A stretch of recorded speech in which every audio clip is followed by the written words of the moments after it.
Mancano 4 giorni ed il Consiglio Comunale di Porto Empedocle dovrà decidere se sfiduciare o meno la sindaca Ida Carmina.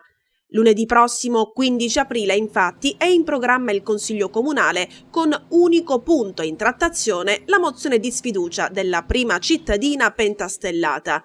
Per chiudere questa esperienza amministrativa, in teoria, i numeri già ci sarebbero, ma è da vedere effettivamente chi lunedì sfiducerà la sindaca. Serviranno almeno 11 voti.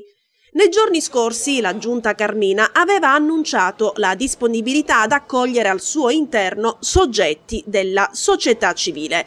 E così sembra essere stato. Fuori l'assessore ai rifiuti Giuseppe Sicilia, dentro un uomo della società civile Salvatore Di Betta.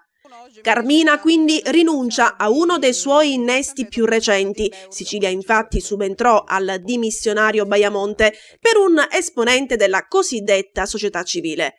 Secondo alcune voci di paese, però, Di Betta in passato si sarebbe prodigato per l'elezione di un consigliere comunale che oggi non appartiene formalmente alla maggioranza.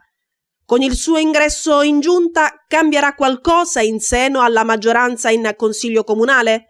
Sembra infatti strano che a 4 giorni dalla trattazione della mozione di sfiducia la sindaca abbia deciso di rilanciare l'azione amministrativa inserendo qualcuno che possa accontentare la sua stessa maggioranza.